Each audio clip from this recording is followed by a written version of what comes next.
rizki dalam Islam. Ini penting konsep ini teman, karena banyak orang takut dia hilang rezekinya. Banyak orang-orang melenceng tujuan hidupnya karena takut rezeki, nggak dapat gitu. Dia takut miskin, dia takut susah, dia takut, dan itu memang andalan setan. Sebagaimana Allah katakan dalam Quran, "Asy-syaitan ya'idukumul faqr." Setan itu selalu menakut-nakuti kita miskin. Setan itu adalah dia.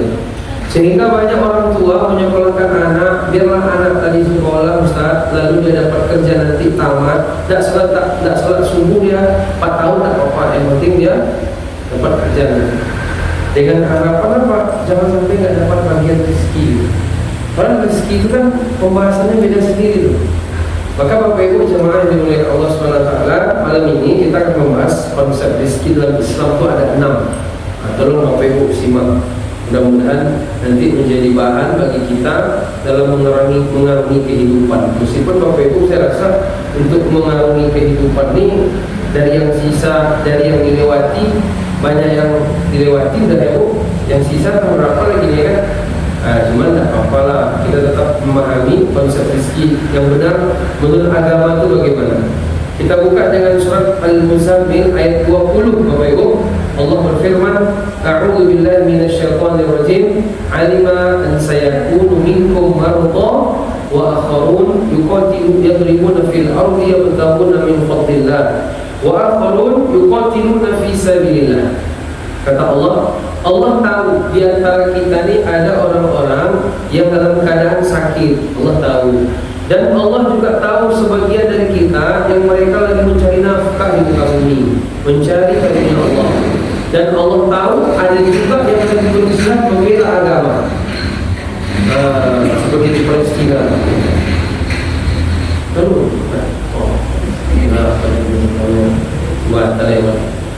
Jadi Allah tahu Bapak Ibu siapa yang lagi berjihad. Nah kata Imam Al-Qurtubi, "Sawallahu ta'ala fi hadhihi al-ayah baina darajatil mujahidin wal muhtasibin al-mal al-halala lin-nafqati 'ala nafsihi wa 'iyalihi." Ayat ini menjelaskan Allah menyamakan derajat orang yang berjihad membela agama dengan orang yang mencari nafkah dalam rangka menghidupi dirinya, keluarganya. Dan digunakannya untuk bangun sekolah, bangun masjid, harta tadi digunakannya untuk pergi haji dan pergi umroh. Kenapa demikian disamakan? Karena orang yang berjihad itu berat teman. Membela agama kan berat, ya kan? Orang yang mencari nafkah juga berat. Kenapa? Karena banyak godaan-godaannya. Awalnya halal-halalnya juga lama-lama nampak haram tapi banyak. Ini sekali-sekali cuma kepala hari itu. Ada kajian yang dia berdagang, mungkin dia berbohong dalam jual belinya. Ibu-ibu pedagang? Tidak semua pedagang itu. Pedagang ya? Semua pedagang itu? Pebisnis? Tidak. Pegawai rumah aja, pegawai sekolah atau pegawai PNS, ada ya Bu ya. Pokoknya dalam semua kerja kita itu rawan kita jatuh dalam dosa. Kalau misalnya pedagang ya kan biasanya bohong, dibilangnya barang baru, padahal setahun yang lalu di gudang ya baru keluar dari gudang ya baru ya. Berapa nih Bu? 100, bisa 90? Oh udah bisa. Modal aja 95, bohong kan modal 75 kan. Nah ini nggak boleh nih kayak gini, ya kan? Timbangan uang misalnya, nggak pernah di setelnya timbangan tadi harusnya sekilo jadi 9,5. Usah. Atau kita yang sifatnya berangkat jam sekian, pulang jam sekian. Kalau datangnya telat, pulang duluan, itu juga korupsi ya kan? Kurangi juga. Makanya tadi harusnya ada pembahasan kalau sholat duha, bagaimana hukum kita jadi pegawai ketika itu kita sholat duha, boleh atau tidak? Kan sholat duha kan waktu di jam efektif, ya kan? Makanya saya nggak mau jadi pegawai sampai sekarang. Tapi tidak sholat duha juga. Jadi Bapak Ibu akan ada pegawai swasta, ada pegawai negeri juga ya. Nah jadi jemaah sekalian, apa pembahasannya? Tidak boleh sholat duha. Tidak boleh dia sholat duha, karena sholat duha itu sunnah. Sementara kalau dia meninggalkan yang wajib, tugas dia dosa. Kecuali memang dapat izin atau memang ada dibolehkan atau memang di waktu itu memang keadaannya lagi santai, paling kayak libur-liburan begini kan, dan mungkin duduk-duduk aja. Mesti ada waktu lagi nggak ada ya kita gunakan untuk daripada ini kan lihat dinding itu tidak masalah. Tapi kalau lagi sibuk kita ambil waktu untuk sholat itu tidak boleh. Maksudnya sampai begitulah orang dia menjaga biar nanti ketika dia digaji halal. Jadi godaan mencari nafkah berat juga jemaah ya. Nah, Bapak Ibu jemaah sekalian, apa konsep pertama dalam masalah rizki? Satu, rizki itu sudah tercatat. Sudah tercatat dia, tidak bisa geser-geser dia. Rizki itu apa? Rizki bukan Pak Rizki, itu ada juga kadang-kadang si rizki ada juga. Rizki itu apa Bapak Ibu jemaah? Rizki adalah sesuatu yang Allah berikan kepada kita, lalu kita nikmati, kita gunakan untuk yang bermanfaat, itu rizki. Jadi misalnya kita gaji kita 10 juta, rizkinya yang kita makan itu, yang kita nikmatinya cuma 500 ribu, berarti 950 ribu gak rezeki kita. Atau ada duit kita 1 juta, yang kita nikmati cuma 50 ribu, yang 950 pokoknya gak milik kita, cuma atas nama kita aja, entah untuk anak kita atau untuk orang lain, kayak gitu. Jadi jemaah sekalian, Allah berfirman dalam Quran, "Wa ma min dabbatin fil ardi illa 'ala Allah rizquha." Tidak ada satu makhluk melata di muka bumi kecuali Allah sudah jamin rezeki. Selama orang dia masih hidup, selama itu juga dijamin rezekinya. Rezekinya pasti. Jangankan manusia yang ada akal pakai sekolah lagi ya kan. Manusia nih kalau cuman dia udah dikasih akal, tuh pakai sekolah untuk dapat rezeki, cuma sekolah. Gak usah sekolah sebenarnya, karena rezekinya udah dijamin. Sementara hewan aja Bu, tidak ada akal, tak pernah sekolah. Kira-kira kucing anggora di rumah ibu tuh aman tak makannya? Ada Bapak Ibu? Ada yang punya kucing di rumah? Ada sekolah kucing? Ada punya akal ya? Makan tidak ada hari. Itu rezeki. Yang dimakan itu rezeki, yang kita makan juga rezeki kita. Kalaupun sudah di tangan kita, Bapak Ibu, meskipun sudah di tangan kita, kalau nggak rezeki kita jatuh dia. Pernah nggak Bapak Ibu lagi makan kue talam tiba-tiba mau masuk cerita dulu, jatuh dia, dicotok sama ayam, kan? Lepas dia. Pernah kayak gitu nggak? Berarti nggak rezeki, atau separuh cuma, kan? Separuhnya lagi jatuh. Nah itu rezeki itu.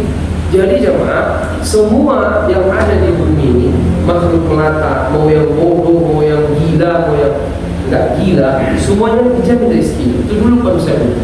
Maka disitulah disebutkan oleh Nabi dalam hadis ya Bu, ketika kita dalam rahim ibu kita di waktu 40 hari ketiga, maka Allah utus malaikat, dan malaikat menetapkan 4 hal. Bikat rizkihi, rizkinya berapa, ajalihi, ajalnya. Ibu tahu ajalnya, batas ibu bapak saya di dunia itu ajal namanya. Rizkinya pertama, kemudian ajalnya ditetapkan juga. Wa amalihi, apa saja amal-amalnya. Malam ini pengajian di sini, tidak bisa dielakkan. Pokoknya di sini niat tadi begini-begini, gak jadi lupa pengajian. Itu amalnya sudah dipatenkan, itu tidak bisa geser. Wa amalihi syakirun aw sa'idun, kapan dia susah, kapan dia senang, kapan dia bahagia, kapan dia sedih. Ibu-ibu lagi sedih atau lagi bahagia? Senang-senang saja, tidak bahagia-bahagia kali sekali. Cuman juga sih sebenarnya kalau dibilang susah diucapkan lewat WhatsApp, Pak. Lihat kata-kata ya kan. Yang paling banyak sedih dari zaman ini sebenarnya sih bapak-bapak katanya. Yang banyak sedih, bapak ini pandai dia menyimpan. Kalau ibu-ibu belum sedih, kamu ngamuk ya. Ya Pak. Nah, jadi Bapak Ibu jemaah sekalian yang dimuliakan Allah, kapan bahagia, kapan sedih, udah di setel ya. Nggak bisa Bu, giliran ibu malam ini sedih-sedih Bu, giliran ibu bahagia-bahagia Bu, nggak bisa pula di setel ya. Nah, itu bab takdir rizki, bab takdir ajal, bab takdir juga. Makanya kita beriman sama takdir harus kuat. Kenapa kita beriman sama takdir Pak? Harus kuat. Biar kita itu tidak sedih kali kalau kita nggak dapat, Dan jangan bangga kalau kita dapat, karena bukan karena kita, semua karena takdir yang Allah tetapkan. Di mana itu ketemunya saat keterangannya? Surat Al-Hadid ayat 22-23. Kalau Bapak Ibu mau buka boleh. Surat Al-Hadid ayat 22 dan 23. Apa kata Allah? Ma asaba bi musibatin fil ardi wala fi anfusikum illa fi kitabim min qabli an nabraha inna dzalika 'ala Allahi yasir. Kata Allah, apapun yang terjadi di bumi ini dan apa yang terjadi atas kalian, illa fi kitabim min qabli an nabraha, kecuali itu sudah ditetapkan di catatan takdir. Inna dzalika 'ala Allahi yasir. Itu bagi Allah sangat mudah. Apa hikmahnya? Kata Allah Subhanahu wa taala, li'alla ta'sau 'ala ma fatakum wa la tafrahu bima atakum. Kenapa kita beriman sama takdir Bapak Ibu? Biar kita ini tidak terlampau sedih ketika ada yang luput dari kita. Kita ini kan kalau misalkan Bapak Ibu kan semuanya kan enak aja hidup kita. Dapat ini, dapat itu, dapat apa ini lagi, nanti ini juga hartanya dibanyakkan, badan disehatkan. Rupanya enggak. Kita udah usaha, nanti hasilnya begini, rupanya enggak. Ya kan? Banyak kan kesedihan dalam kehidupan ibu. Ya, banyak ya Pak kesedihan bapak kan. Bapak kita nggak tahu lagi gimana sih. Saya pun nggak tahu juga kan, sama-sama. Aduh, ketemu ibu susah, nggak ketemu ibu susah ya Pak. Jadi jamaah yang dimuliakan, biar kita tidak sedih dengan apa yang luput dari kita. Li'alla ta'sau 'ala ma fatakum wa la tafrahu bima atakum. Jangan bangga diri dengan apa yang kita dapatkan. Kalau nggak dapat jangan sedih, kalau dapat jangan sombong, karena itu semua udah takdir. Itu dia maksudnya. Saya ibu lagi sakit kan, dalam takdir itu sebenarnya. Ya, usaha tetap minum paracetamol tak juga. Ya kan, udah demam takdir. Paracetamol pun lah. Ya kan? Cuma jangan langsung 3 butir kali 500 mg kok lewat itu nanti. Ya kan? Paracetamol minum juga. Jadi jamaah yang dimuliakan Allah Subhanahu wa taala, bahwa rizki itu sudah tercatat. Tidak ada. Makanya ada mengatakan ini, semiskin-miskin seseorang, yang kemiskinan dia tidak akan mengurangi rizkinya. Terus kalau dibalik apa Pak? Apa Pak kalau dibalik? Semiskin-miskin seseorang, dia tidak akan bisa kemiskinan dia tadi mengurangi rizkinya. Ya Pak ya? Kalau dibalik gimana? Sekaya-kaya seseorang, gimana Pak? Aman? Nanti kata bapak, Ustaz ibu-ibu itu ditanya, makanya tidur lagi. Gini lewat tanya dia, iya. Memang bapak-bapak itu kan ngomong sehari 7.000 kali, kecuali Ustaz tak berlaku. Ya kan? Karena ibu-ibu 7 kata, laki-laki 7.000 kata. Apalagi udah sore-sore begini bu, tadi pagi udah banyak orang ngomong kan. Kalau saya tadi banyak saya ngomong. Sebelum zuhur, setelah asar, habis maghrib, dah banyak ngomong, dah tekor saya. Jadi kalau kita balik, semiskin-miskin seseorang, kemiskinannya itu tidak akan mengurangi jatah rezekinya. Nah kalau kita balik, sekaya-kaya seseorang, kekayaannya kok?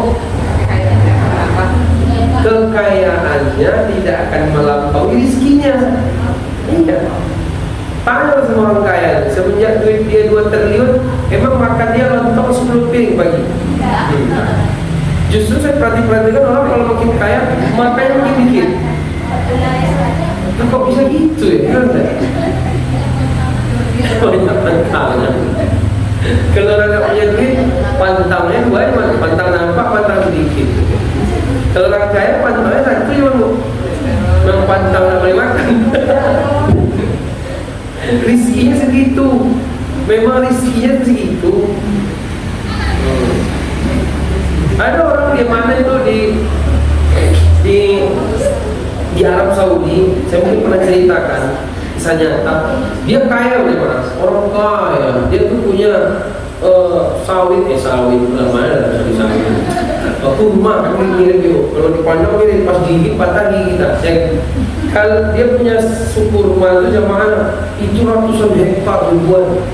Padahal kata kawan saya satu tanda atau satu batang sawit, satu batang kurma itu sama duitnya dengan sehektar sawit. Sawit sehektar berapa lah duitnya? 2 juta, 2 juta setengah. Saya sering ngeriok tahu saya. Yang orang punya sawit itu cerita sekapling, sekapling itu melimpah 1,5 juta. Sekapling itu berapa? 2 hektar teman-teman. Sekapling. Kalau kurma, nah, kita setandar, kita sebatang, itu bisa duitnya sama kayak sawit 1 hektar. Ini orang kaya punya ratusan hektar kurma, tapi kena penyakit, tak boleh makan sembarangan. Akhirnya jemaah pas jam makan siang kan karyawan dia kan istirahat makan siang, lahapnya luar biasa. Dia waktu itu dari villa dia, entah rumah dia dari atas. Karyawan dia, enak kali makan luar biasa. Kata dia, sementara saya yang menggaji dia nggak bisa makan seperti dia. Kalau sekiranya saya bisa makan seperti dia, tidak ada larangan itu, saya rela membayar dengan semua kekayaan saya ini. Yang penting saya bisa makan seperti dia. Astagfirullah. Berarti kalau pandangan orang kaya ini lebih kaya karyawan dia. Cuman karyawan dia kan biasanya kan melihatnya kan enggak lebih kaya, dia jelas ke bos dia kan. Dia berharap kayak bos dia. Dia tidak tahu bos dia berharap kayak dia. Jadi di antara kita ini ada rasa yang terbalik seperti ini, Pak. Kita kan sering melihat orang lebih bahagia daripada kita. Padahal orang itu kalau ditanya, dia bilang kita ini lebih enak hidup pada dia. Jadi ada rasa yang terbalik kan. Pokoknya rasa kita yang kita bilang hidup dia lebih enak pada kita pindah ke dia ya kan. Yang dia lihat kita ngerti udah apa dah. Ya kan? Kita kan sering gitu kan. Bapak Ibu sering gitu dah. Alhamdulillah. Sekali-sekali ya. Jangan pernah ada. Makanya jangan pernah melihat. Kalau pernah melihat nanti membandingkan. Jangan pernah melihat. Kalau melihat nanti membandingkan. Karena melihat-lihat membahayakan kehidupan. Ya Bu, melihat-lihat itu membahayakan kehidupan. Apalagi ibu-ibu ni, nampak dia gelang apa tu? Apa ini? Orang beli kulkas sebelum pintu dia pulang saya buat. Oh nggak ada sebelum tu? Iya, dia pulang repot. Duit dia kredit pula tu. Terserah dia, lapor pula ke papa. Apa tu namanya? Jadi jangan lihat Bu, kalau saya lihat hidup tak bagus. Saya soalnya kan saya ustaz, istri saya ustazah. Udah saya buat acara-acara, pulang lain tu nanti kan tak kampung ni saya. Rupiah lagi, balik lagi ke awal. Kita kan hidup kan sederhana, ustaz kan sederhana. Jadi kalau udah kumpul, udah ketemu jamaah yang gayanya agak lain, gitu kan, ibu-ibu sebagai kan ada tuh tampil-tampil gayanya kan. Ya sebagai fitrah wanita mesti keluar itu ya tuh, meskipun soleha. Nah, cuma nanti pulang paling protes ke kita, pelit lah inilah segala macam. Tinggal rupiah agak-agak dua ayat tadi ini. Ina kan saya kan. Alhamdulillah takazur hatta zurtul maqabir, bermegah-megah melalaikan kalian sampai yang masuk kubur. Astagfirullah. Saya kena itu kalau di saya dalilnya tahu gitu kan. Dan neraka deh saya situ. Udah neraka gitu. Kalau ibu-ibu yang nggak soleh apa neraka nanti itu. Nah itulah pentingnya rumah tangga itu yang berbasis agama. Kalau tidak capek kita, sebanyak apapun punya prestasi, kalau sering melihat tak akan pernah nikmat hidup. Ibu punya Alphard 3, kalau ibu lihat nanti helikopter tangga ibu kan jadi enak Alphard dulu. Tidak enak pakai Alphard lagi ya. Ibu lihat punya helikopter tuh ya. Oh macet tidak Ibu punya mobil Kijang, ya kan? Saya Kijang, ya kan? Krista, bum lihat Pajero, enak gitu loh, ya kan? Makanya saya malas lihat. Saya lihat orang yang Nah, jadi jemaah sekalian, sekaya-kaya seseorang, dia tidak akan bisa melampaui rezekinya. Saya kemarin bersilaturahmi di Bukit Tinggi ini kepada salah satu orang cukup hafal di Bukit Tinggi ini. Kalau saya sebut Bapak Ibu nanti namanya tahu. Saya tanya kan, Pak Haji ini makannya gimana? Apa? Kadang sarapan lah. Duit banyak sarapan lagi. Orang yang punya duit sarapan deh. Habis itu kalau malam Ustaz, kalau tidak diajak saya makan sama kawan, tidak makan saya. Gitu. Berarti memang Pak Haji ini duit banyak di hati saya tadi ya. Kalau sempat saya bilang itu sudah saya nanti. Jelas kita meminta bantuannya. Berarti Pak Haji rezeki sikit kan, duit banyak, rezeki sikit kan, kasihan gitu. Itu. Nah, jadi jemaah yang dimuliakan Allah Subhanahu wa taala, kita jangan khawatir, rezeki itu sudah tercatat. Kemudian, kalau rezeki kita habis, kita meninggal kan? Kalau kita belum habis rezeki, nggak akan meninggal kan? Makanya kan ada kisah Bapak Ibu yang sering kita dengar bahwa dulu di Arab itu ada orang masuk sumur yang sumurnya dalam, lama dalam sumur. Ketika itu nggak meninggal ya. Habis itu datanglah pedagang susu mau berhenti mengambil air di sumur. Kemudian ketika itu ada orang dalam, mereka selamatkan. Setelah dinaikkan ke atas, ditenangkan keadaan, diminumkan ke dia segelas susu. Kemudian setelah itu ditanya, kok kamu bisa jatuh ke dalam sumur bagaimana? Dia bercerita tapi sambil simulasi pula. Bercerita sambil praktek.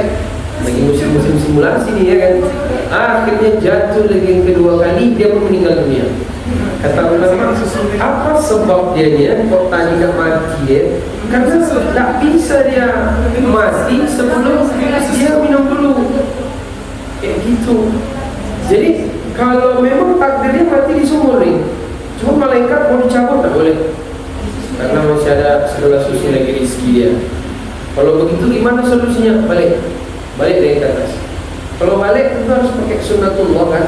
Allah buatlah ada pedagang susu lewat situ, dia bina air Islam. Makanya orang ini habis itu diminumkan, dia pun pulang kampung itu selama-lamanya. Begitu. Jadi Bapak Ibu, kita ini mau sesehat apapun, mau sebanyak duit apapun, kalau rezekinya habis tinggal. Kayak gitu dia. Makanya jangan sampai kita ini, Pak, membuat anak-anak kita tuh takut dengan rezekinya. Sehingga Bapak Ibu di sekolah kan anak tadi kan 4 tahun tidak sholat subuh, tidak sholat asar.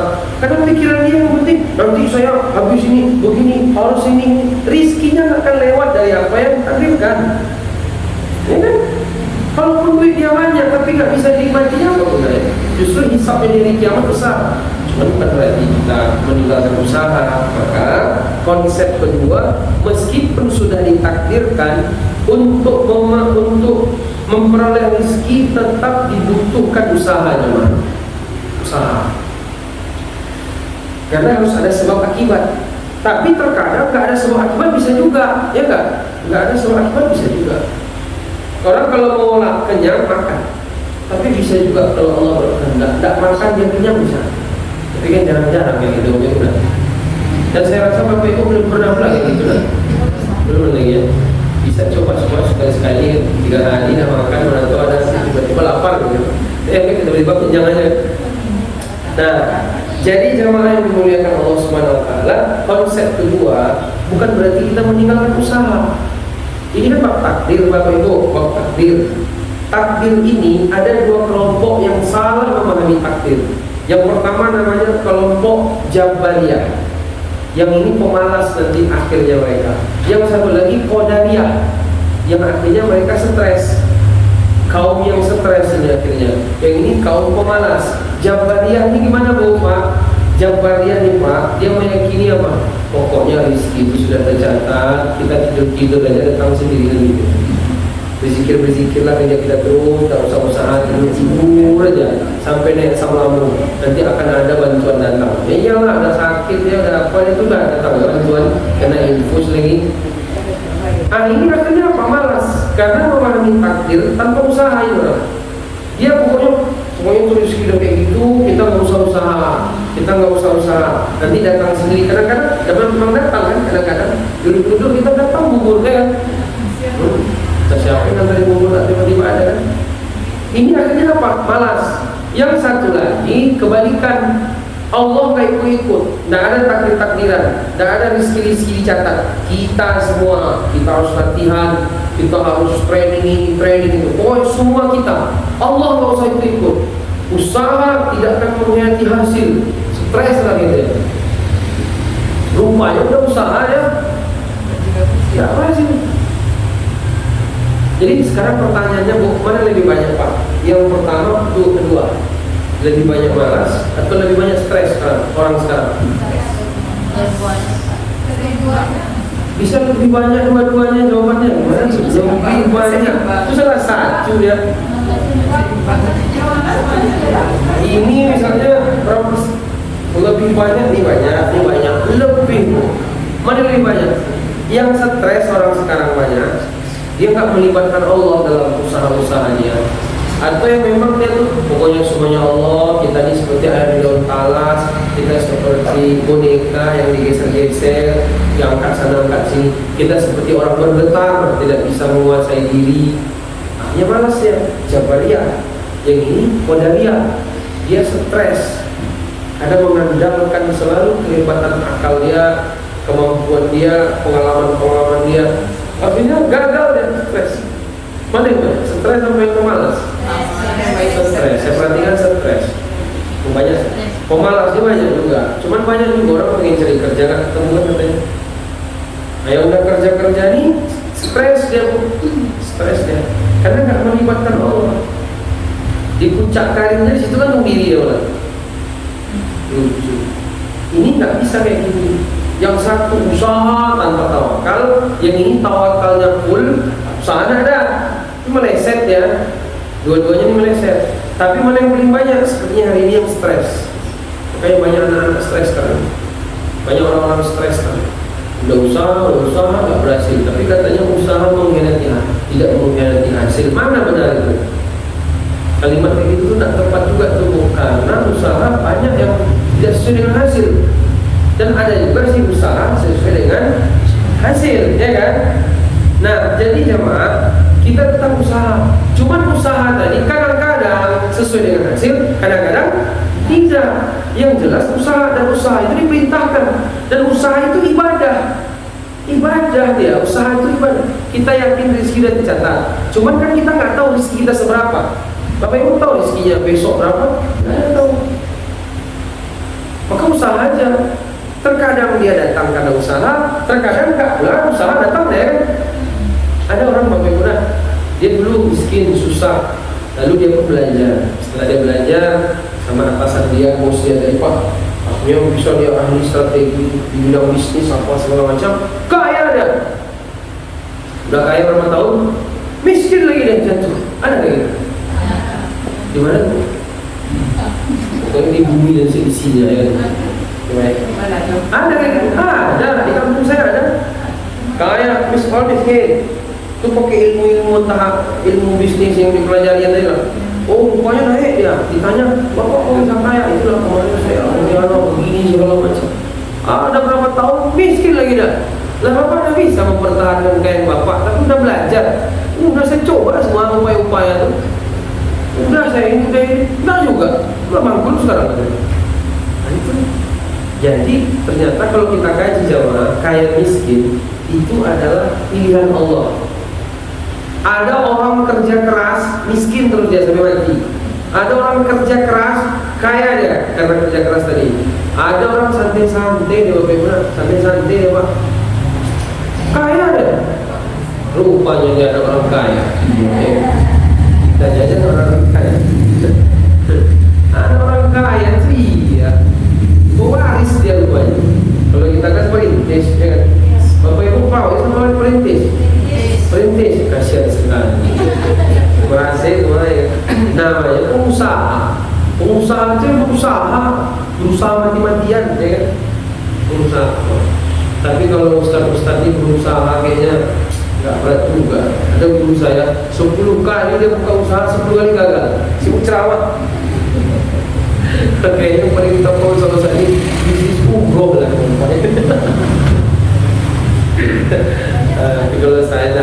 juga kayak saya mau pesantren rencana kepada Bapak Ibu tanah-tanah wakaf mungkin bisa kita bangun pesantren atau ada radius 10 kilo Bukit Tinggi atau 15 kilo Bukit Tinggi. Kalau 1.500 kilo sampai pulang ke Iran kita nanti sama Israel. Itu kan rudal Iran ke Israel kan 1.500 kilo sampai BLT sampai mana cerita sampai nggak nyampe kata orang di mana tuh Pak di Facebook Iran nembak rudal aja rudal balistik sampai 1.500 mau mana ke tangki minyak apa sampai ini BLT cuma 3 meter sampai negeri Konoha. Tapi mudah-mudahan Indonesia ini lebih baik. Nampaknya sudah boleh nampak. Jadi jemaah sekalian yang dimuliakan Allah SWT, ada orang santai-santai dan tak kaya aja, tidur aja, tak kaya aja. Ada juga santai-santai kaya aja. Nah itu tadi orang kaya ya. Dan yang lain-lain. Jadi begitulah. Dan kalau pun kaya dia, belum tentu juga yang kekayaan itu rezeki dia. Ya kan? Saya perhatikan agak aneh orang kaya zaman sekarang ini. Kayak bunga-bunga tidak jelas orang saya. Dia kaya Sarawak sampai sobek, harga 1 juta pula. Bodoh aja orang ini. Apa kata ulama itu? Kenapa orang-orang kaya hari ini beli baju robek-robek 1,1 juta, 1,2 juta? Allah menghinakan mereka sehingga mereka rela membeli barang yang jelek dengan harga mahal. Kalau kita kan robek-robek itu kan banyak tuh dimakan manci dulu apa, tidak gratis, mana mau kita itu, ya kan?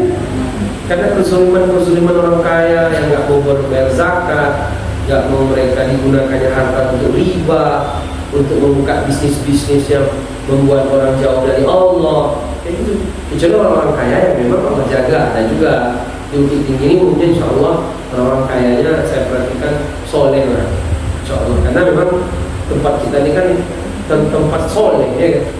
Di mana-mana pengajian aja, sibuk ya pengajian, tak paham kan tak pengajian. Belum PKMT, udah pakai selendang gitu sudah selesai, nggak ada lagi sudah. Kemana Bobo ceramah PKMT provinsi apa kabupaten ke Solo nanti. Sampai di Solo pengajiannya selesai. Pulang-pulang singkarak rumah pergi beli setari itu. Sudah ada pengajian rutin juga dulu. Kalau udah sunyi, mesti ke BKMT, mesti ke KMT. Kajian subuh sunyi, mesti ke KMT. Ada BKMT kerja di sini. Iya, tadi ibu jam 4 berangkat lagi. Yang ceramah KMT itu kawan-kawan lagi lah. Rupanya naik mobil ini enak. Tidak apa-apa. Jadi bang, kita ini pengajian banyak, pengajian musola, pengajian masjid, pengajian ibu-ibu arisan, pengajian PKMT, ada. Itu hebatnya Bukit Tinggi ini. Sampai orang Pekanbaru, Ustaz Abdul Somad ke sana. Pergi mereka ke sini kawan-kawan. Kami perhatikan berapa hari kami nginap ngasih pengajian orang Bukit Tinggi. Ya iyalah. Bikin raya pengajian ini, pengajian kena tausiah semua mereka pengunjung. Makanya kan kalau wisata hidup biasanya kan iman turun. Bukit Tinggi alhamdulillah iman itu masih stabil lah. Kecuali yang memang bersondok-sondok ada juga sebenarnya. Nah, cuman pura-pura ada tahu aja pejabat kita kan tak berani dan tak ada. Cuman secara umum kan tak ada orang celana pendek. Kalau di luar-luar gue, kalau sudah wisata tuh kacau tuh, rusak anak-anak muda kita, ya kan? Nah, sama kita kan pawe katam, aja orang dulu tahu kan? Cuman saya kalau katam orang studi, saya musik itu kan studi saya. Ada putar semua orang puluhan lingkungan juga kan kemana-mana ya. Nah itu tak tahu lah gimana sejarahnya. Kalau di sana usah pakai kayak gitu anak-anak tidak ada cantik-cantik, anak-anak gadis kita dia berdandan di luar putar-putar. Saya rasa itu kurang apa lah. Itu ini apa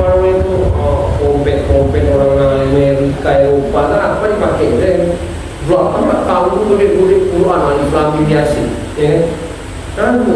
Yang di atas mobil itu dia kali sampai segitu. Di Aceh ada gitu. Kalau di Aceh saya Islam di Aceh ada gitu. Hebat di sini ya. Iya. DDS setiap minggu Ahad semua seprovinsi ke masjid. Di luar kota tahu saya nggak ada ya. Di Aceh pun ada. Ini hebat Sumatera Barat. Hebat ya. Cuman hebat-hebat lainnya ada pula ya. Jadi jemaah yang dimuliakan Allah Subhanahu wa taala. Jadi begini Bapak Ibu ya, ajal itu rezeki itu sama kayak ajal. Kata Nabi dalam satu hadisnya, apa kata Nabi? Lau anna bana Adam farra min rizqihi kama yafirru minal maut la adrakahu rizquhu kama yudrikuhul maut. Kata Nabi, kalau anak Adam dia lari dari rizkinya. Rizki itu Pak, kalau lari dia kejar lagi dah. Jadi kita nggak tepat juga mencari rizki. Kayak ada yang hilang belum mencarinya. Paling-paling menjemput rizki. Sebagian bilang, masa mencari, memang hilang barangnya. Menjemput rizki. Terserah, kalau saya terserah yang mencari, menjemput, yang penting jangan yang haram. Dari tukar itu kita kan. Karena saya dapati ada motif Jumat kayak gitu dia. Jangan bilang mencari, menjemput kata dia. Tapi saya pikir-pikir ya juga ya. Oke lah, tapi nggak usah ribut-ribut di gara-gara itu kan. Kata Nabi, kalau ada orang anak Adam itu lari dari rezekinya, sebagaimana dia lari dari kematian. Orang kan kalau bisa kan jangan mati, berarti kan kalau bisa lari-lari lah. Tapi mana bisa lari dari kematian kan? Tapi kalau rezeki ada orang lari, nggak ada kan? Ini Nabi bilang sekiranya lari, oh hebat kali deh, tak butuh gitu kan? Lari dia pun tetap rezeki itu ngejar dia. Sebagaimana dia lari daripada kematian, yang mana kematian ngejar dia juga. Jadi rezeki sama ajal itu sama teman. Kalau kita yakin rezeki, kita yakin bahwa ajal itu sudah paten, kenapa rezeki kita juga tidak meyakinnya sudah paten, sudah pasti? Bapak Ibu dalam bab ajal yakin, tapi kenapa kita dalam bab rezeki nggak yakin? Kan aneh kita. Sementara ajal sama rezeki itu nggak ada perbedaan, sama ya.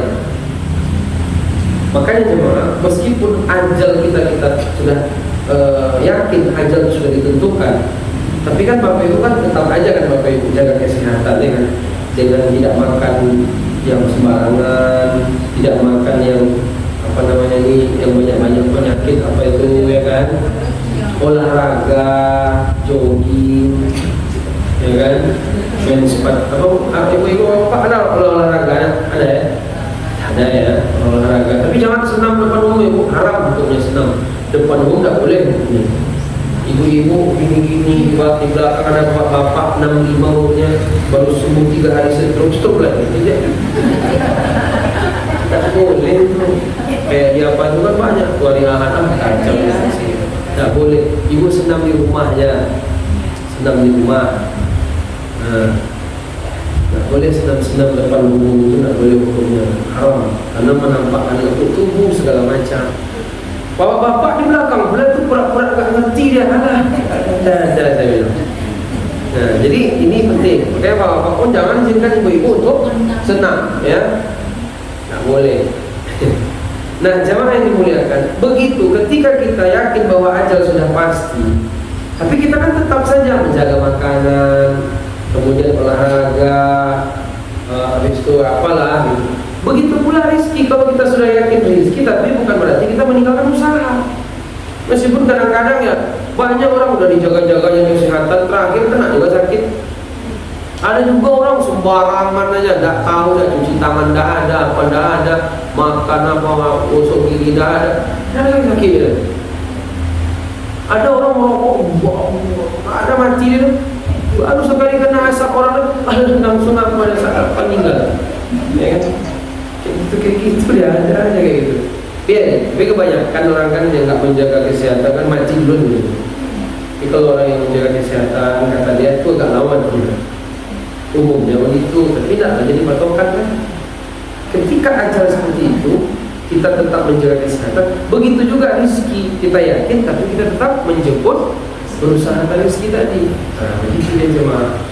Hanya kata Nabi dalam hadisnya, "Lau annakum kuntum tatawakkaluna 'ala Allahi haqqa tawakkulih la ruziktum kama turzaqut tayr taghdu khimasan wa taruhu bitana." Kalaulah kalian betul-betul bertawakal penuh kepada Allah, tawakal penuh kepada Allah, maka Allah akan beri kalian rizki sebagaimana Allah berikan rizki kepada seekor burung, pergi pagi perutnya kosong, pulang sore sudah terisi perutnya. Kucing juga demikian, ayam juga demikian. Binatang-binatang semuanya Allah tunjukkan rizkinya. Tapi kan tetap yang namanya burung tadi kan pergi dia ke sana, terbang dia ke sana, dengan usaha juga dia. Gimana Bapak Ibu? Kalau kata ulama itu, kita ni aneh-aneh kan, kita dikasih akal, udah sekolah tinggi. Anak bayi dalam rahim aja, tidak ada ngapa-ngapa, makan deh. Ketika kita dalam rahim ibu kita kan nggak ngapa-ngapa, makan gitu kan. Ketika kita sudah keluar ke dunia ini, udah ada ilmu S1, S2, S8 lah kalau ada itu. Terakhir mikir juga lagi sih. Ini kok aneh nih. Agak gila-gila tanggung kita di rumah. Mau mengambil yang haram, takut nanti nggak dapat jatah rizkinya. Nah, itu kan gila-gila tanggung namanya. Dulu dalam rahim ibunya aja nggak ada apa-apa, makan ya. Sampai kayak gini bentuknya. Kita bilang sama dia, buka moga ini. Ini udah kayak gini, udah banyak pengalaman, udah keliling negara sekian, masih juga takut deh. Enggak beda. Ini agama tidak ada yang gitu. Dua, konsep rizki kedua. Konsep rizki ketiga, rizki tidak terbatas hanya pada harta jemaah sekalian. Justru dari keterangan para ulama yang saya baca, rizki harta itu paling rendah, tapi ke situ terus empat pandangan mata kita.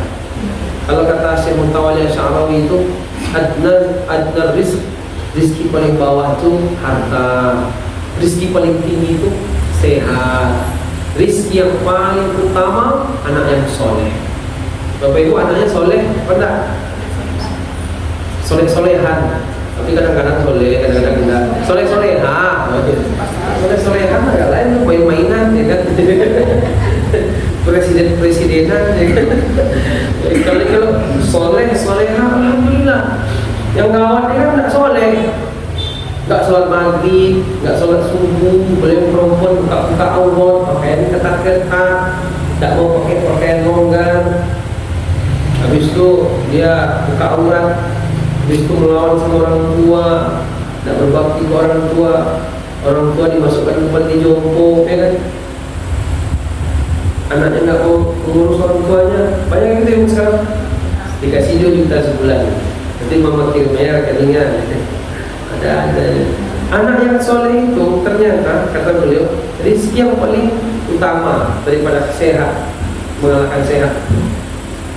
Dan rizki yang paling sempurna ridho Allah. Ketika Allah hidup pada Bapak Ibu, belum Bapak Ibu wafat meninggal dunia, itulah rizki yang paling utama, yang paling sempurna. Keridhaan Allah itu didapat dengan dua. Satu melaksanakan perintah-perintahnya, minimal yang wajib, syukur-syukur bisa sunnah, dan yang kedua meninggalkan larangan-larangannya sampai tingkatan kalau bisa makruh juga, bukan hanya perkara yang haram. Nah, jadi dalam satu hadis jamaah, di antara rizki adalah sabar. Orang penyabar itu rizki paling besar itu. Ada kan sebagian kita ini kan ibu-ibu emosi, ya kan? Ketemu fakir agak gimana, ibu-ibu lah, awalnya mana juga satu, bilang ibu-ibu kalah ya. Jadi karena kita nggak penyabar, pengemosi, ibu sama bapak malah emosi.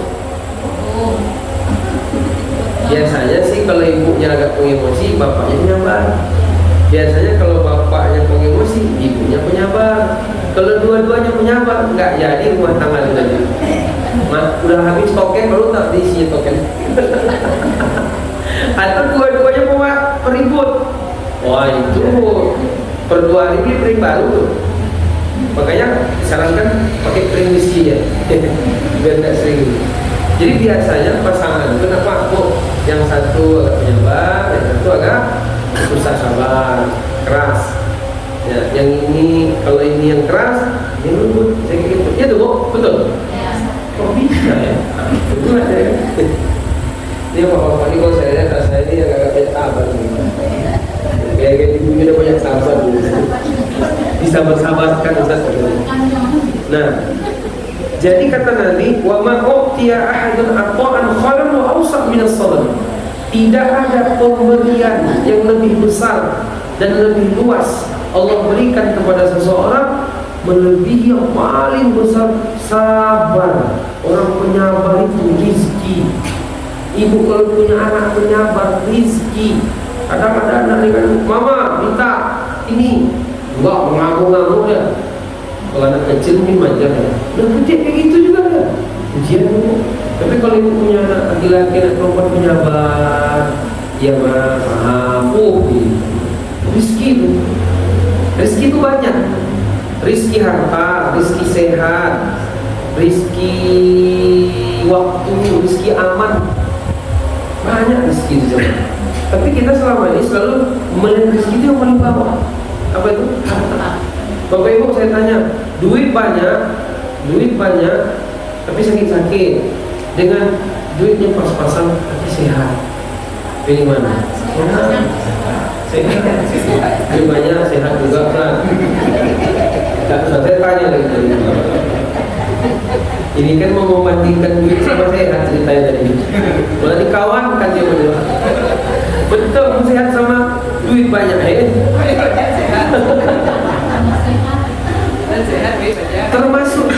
termasuk juga ya Pak, kata Nabi, dunia mata manusia. Dunia ini kan perhiasan.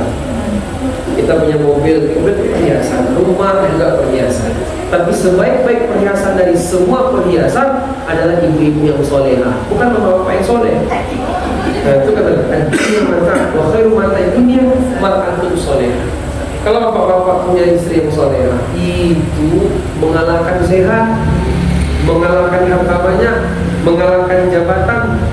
Kalau punya istri solehah, tapi kalau bapak punya istri maklafir, itu nggak apa-apa.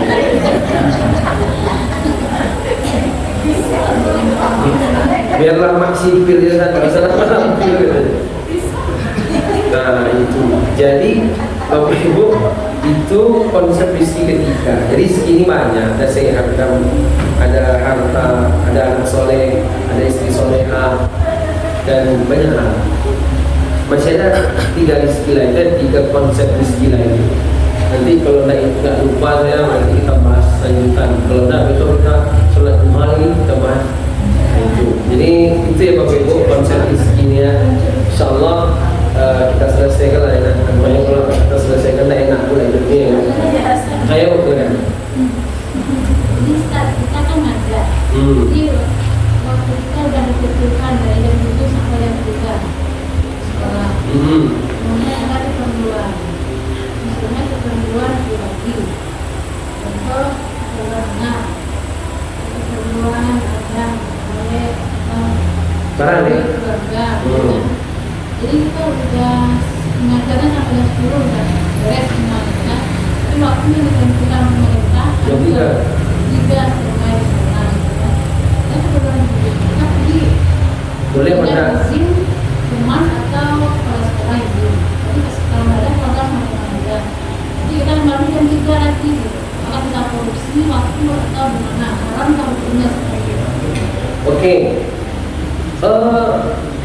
Yang pertama adalah secara hakikat kita itu kan jam 7 sampai jam 3 kita harus menjalankan tugas. Lupa tugas ini sudah selesai, ya kan? Apakah kita boleh meninggalkan tempat sebelum jam 3? Kalau dari peraturan kan tetap tidak boleh ya Bu, tetap tidak boleh. Berarti kita mengikuti peraturan. Tapi kalau memang peraturan tadi kan tak kaku-kaku juga. Kalau memang dari atasan boleh dengan syarat keperluannya primer, keperluan yang memang sangat mendesak, anak sakit atau keluarga baralek tadi, atau keluarga baralek tadi bisa nak jam 4 misalnya kan. Tapi kalau tidak bisa kan kau biasa kemana, samping Iran misalnya, itu kau tuh itu ke Malala lah sana, jauh-jauh kali Malala, ke sana atau ke mana gitu, ke Sailama ya. Nah jadi iya, tadi ke Keburu kasok sana itu. Nah, jadi ini nggak bisa nih Pak. Lalu kita izin sama kepala sekolah, dan memang regulasi pemerintah tentu kan nggak kaku-kaku juga, kayak tadi yang ada yang meninggal atau yang beralih atau ada yang ini. Terus katanya boleh kalau izin sama kepala. Nah, kalau kepala mengizinkan berarti boleh, karena kepala dalam hal ini kan perwakilan dari pemerintah pusat ya, atau perwakilan kepala dari pihak apa kanwil apa. Nah, kalau tidak ada kepala, kata kepala bisa ke guru pikir, dan itu sudah menjadi regulasi, nggak ada masalah Bu. Tapi izin tak ada, keperluan tak jelas, itu tidak boleh. Meskipun tidak ada tugas, tidak boleh. Tugas dah habis, sampai lagi langsung pulang aja lah. Nggak boleh kan, jam 3 tetap di sini kita, ada kerja nggak ada kerja. Keperluan tak ada, nggak ada cara ini, nggak ada cara itu. Nggak boleh. Tapi kalau memang ada keperluan, kemudian memang regulasi itu kalau ada keperluan boleh, tapi izin sama kepala sekolah. Kalau mau kayak gitu adanya, ya boleh-boleh saja, dengan syarat apa tadi, tugasnya sudah selesai, intinya sudah selesai, cuman kan kosong nih, tapi yang keperluan mendesak, dan izin selama ini ada, dan itu dianggap berarti itu sudah termasuk boleh. Tapi memang regulasinya boleh kalau gitu. Nggak boleh juga? Diboleh-bolehkan kok kalau boleh-bolehkan ini. Memang boleh kan? Misalnya gini, kita lagi kerja, lagi kayak tadi kan Ibu, ada keluarga meninggal, masa nggak boleh izin? Kan boleh kan? Bahkan ada tugas pun boleh, tapi itu darurat meninggal ya. Tapi kayak tadi gitu, kerja udah selesai. Terus ternyata selama ini pun juga biasa kita kayak gitu, jadi izin sama kepala sekolah. Kalau kepala mengizinkan berangkat, kalau enggak. Kepala sekolah kan perwakilan dari apa ini, dinas pendidikan. Dinas pendidikan perwakilan dari presiden, ya kan? Kan ke bawah-bawahnya. Sampailah ini penanggung jawab. Kalau penanggung jawab ini boleh, berarti yang di atasnya membolehkan, karena dia mempercayakan kepada bawahan, gitu kan? Sama kayak saya dulu di pesantren gitu. Kita kan nggak ada kayak gini peraturan. Tapi kalau saya diizinkan sama pimpinan, berarti kan saya boleh. Kalau nggak diizinkan nggak boleh. Terus pimpinan dari mana? Yayasan yang kasih dia amanah. Kamu bawahan kamu itu, kamu tanggung jawab. Saya percaya sama kamu, kalau mereka itu segala macam kan gitu dulu. Jadi kalau memang begitu regulasi dengan syarat tugas selesai dan memang dia kegiatan yang sifatnya urgen dan kita izin dan itu biasa dan biasa dilakukan dan tidak melanggar, tidak masalah. Kami kontak ulang bersama. Oh, kalau kompak belum sama ini yang boleh. Jadi kita ini kan apa lagi bilang ini apa lagi? Jadi dia kata aman gimana kan? Kalau sekarang gimana? Aman katanya. Aman. Ayo, itu tak boleh. Tapi ini kalau memang dari pusat tuh pokoknya udah selesai semua, nggak ada lagi, maka pulanglah, nggak apa-apa. Ada nggak kayak gitu? Nggak ada juga kan? Nggak ada juga ya. Tapi itu diperjelas nih di Kementerian Pendidikan ini mana nih? Masa kita biarkan guru kayak gitu? Bagus dia berbakti sama suaminya di rumah ya kan? Tapi kalau jawaban sementara saya, boleh lah kalau memang seperti itu. Karena kayak gitu kesepakatannya kan. Karena itu pula beratnya Ibu ya, jadi apa namanya nih, jadi abdi negara itu lah beratnya. Cuman ya dosa yang bersama nih. Nah gitu, jadi berat ya Bu. Kalau kayak gitu berat. Kalau tinggal sendiri kan gimana nih? Mungkin kalau sendiri nanti apa pula sama ini adalah. Saya gini ya Bu, ibu sendiri saya nggak pulang, saya tetap sendiri. Yang lain bersama, pulang mereka semua. Saya nggak mau tinggal sendiri. Ibu sendiri, tapi bukan takut sendiri. Pak Haji belum jemput lagi. Wah bahaya, jangan pulang saya lagi, itu nggak aman. Demi keamanan. Demi keamanan, itu nggak aman. Nah itu pula deh kan, tidak lah kan bukan. Tapi kayak gitu nggak apa-apa itu, karena memang daripada mau lebih besar sendiri kan, lagi perempuan. Nah begitu ya Bu, Allah a'lam bishawab. Cukup sekian. Subhanakallahumma rabbana bihamdika asyhadu an la ilaha illa anta astaghfiruka wa atubu ilaik. Bapak Ibu, mohon maaf kalau ada Bapak Ibu yang mungkin punya keluarga yang mewakafkan tanah untuk bangun pesantren, mungkin bisa menghubungi kami. Atau mungkin ada tanah dia nggak siap mewakafkan tapi dijual murah untuk pesantren, kita juga bisa untuk membangun pesantren, insya Allah kita doain. Cukup sekian. Assalamualaikum warahmatullahi wabarakatuh.